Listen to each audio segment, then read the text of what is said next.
2025-26 অর্থ বছরের প্রস্তাবিত বাজেটে অর্থনৈতিক সংকট উত্তরণ ও দেশে স্থিতিশীলতা ফিরবে বলে আশা করছেন অর্থ উপদেষ্টা ডক্টর সালেউদ্দিন আহমেদ। আগামী 3 বছরের জন্য এই বাজেট পরিকল্পনা জানিয়ে তিনি বলেন, দেশের ক্রান্তি লগ্নে বিপ্লবী বা উচ্চাভিলাষী বাজেট দেওয়ার সুযোগ নেই। রাজধানীর ওসমানী স্মৃতি মিলনায়তনে বাজেট পরবর্তী সংবাদ সম্মেলনে উপদেষ্টা দাবি করেন, ভঙ্গুর অর্থনীতি স্থিতিশীল হচ্ছে, প্রতিকূল পরিস্থিতি কাটিয়ে শুরু হয়েছে অর্থনীতির অগ্রযাত্রা।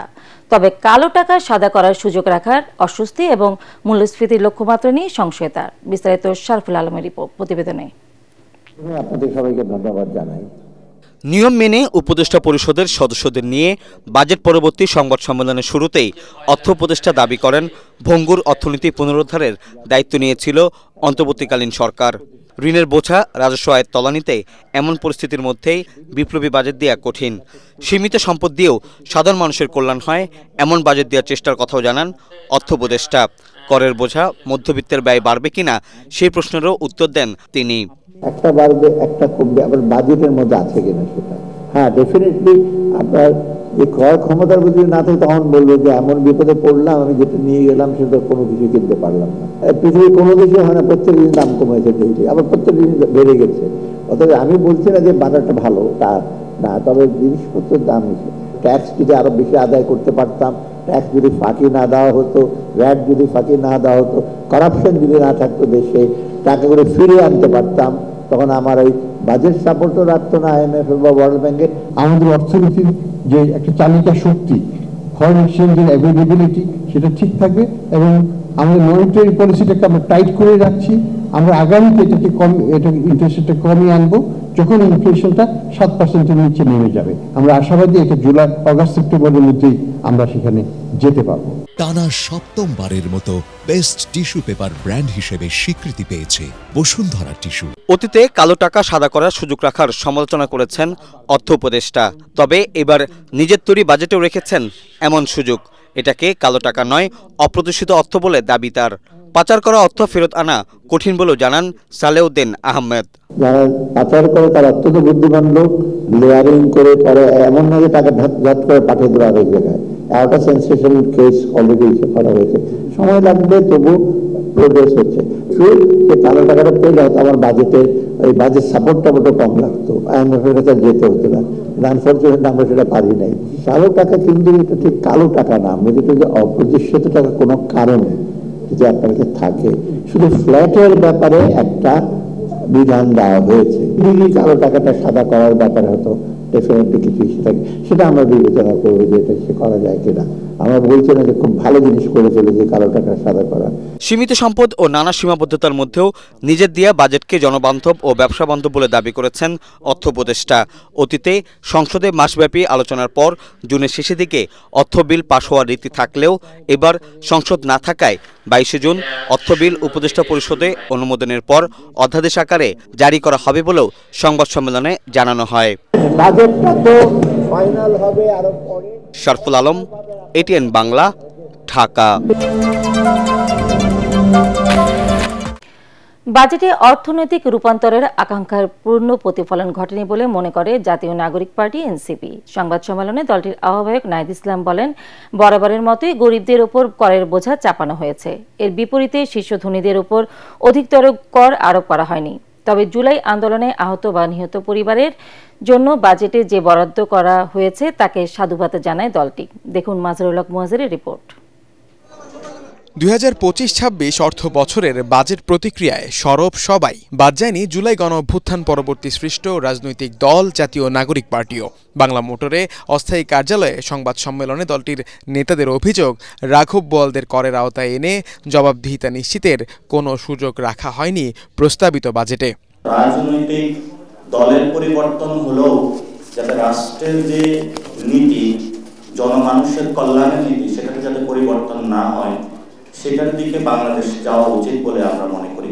এই বাজেট থেকে যে কর্মসংস্থানের ব্যবস্থা হবে তা নিয়ে শঙ্কায় জাতীয় নাগরিক পার্টি। শিক্ষা, স্বাস্থ্য খাতে নেই কোনো পরিবর্তন, যা ডিজিটাল ইকোনমির ক্ষেত্রে নেতিবাচক প্রভাব তৈরি করবে বলে মনে করেন দলের আহ্বায়ক নাহিদ ইসলাম।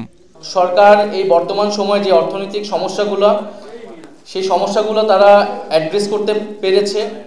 কিন্তু তার প্রপার সলিউশন বা স্ট্র্যাটেজি বা যেই ভিশনটার কথা আমরা বলতেছি বৈষম্যহীন সমাজে, সেইটা এই বাজেটের মধ্যে দিয়ে আসেনি। এটি 1 বছরের জন্য বাজেট হলেও সেটার বাস্তবভিত্তিক হলেও কিন্তু সেটার নতুন বন্দোবস্তের যে আকাঙ্ক্ষা, অর্থনৈতিক রূপান্তরের যে আকাঙ্ক্ষা, সেই আকাঙ্ক্ষার পূর্ণ প্রতিফলন ঘটেনি বলে আমরা মনে করছি।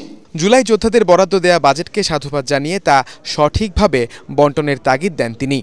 শিক্ষা, স্বাস্থ্য এবং বিজ্ঞান প্রযুক্তি খাতেও তেমন নতুনত্ব নেই, বরং শিক্ষায় ন্যূনতম 2% জিডিপি 2% বরাদ্দ থাকাটা আমরা উচিত বলে মনে করছি এই সময়। সেটা 1.7% হয়েছে। একইভাবে স্বাস্থ্য বা অন্যান্য খাতেও এবারও কালো টাকা সাদা করার সুযোগ রাখা উচিত হয়নি বলেও মন্তব্য করেন দলটির নেতারা। মাজহারুল হক মুহাজির, ATN বাংলা, ঢাকা।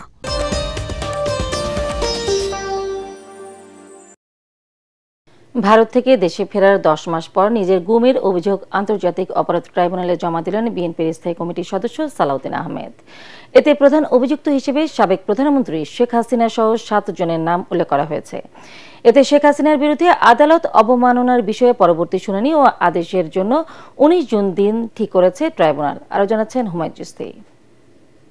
রাজধানীর উত্তরার একটি বাসা থেকে 2015 সালের 10 মার্চ নিখোঁজ হন বিএনপির তখনকার মুখপাত্র সালাউদ্দিন আহমেদ।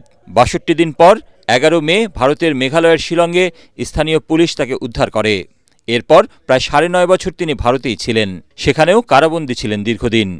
5 আগস্ট ছাত্র জনতার আন্দোলনে রাজনৈতিক পট পরিবর্তনের পর 11 আগস্ট দেশে ফেরেন সালাউদ্দিন আহমেদ।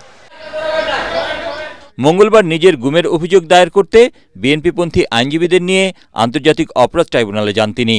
পরে শেখ হাসিনা সহ গুম খুনে জড়িত সকলের বিচার নিশ্চিত করার দাবি জানান বিএনপির এই নেতা। এর আগে 15 অক্টোবর তিনি গুম সংক্রান্ত কমিশনেও নিজের গুমের অভিযোগ জমা দেন। আরও অনেক আগে আসার কথা ছিল মামলা করার জন্য, বিভিন্ন রকমের ব্যস্ততা এবং তথ্যপত্র সংগ্রহ করতে একটু দেরি হয়েছে।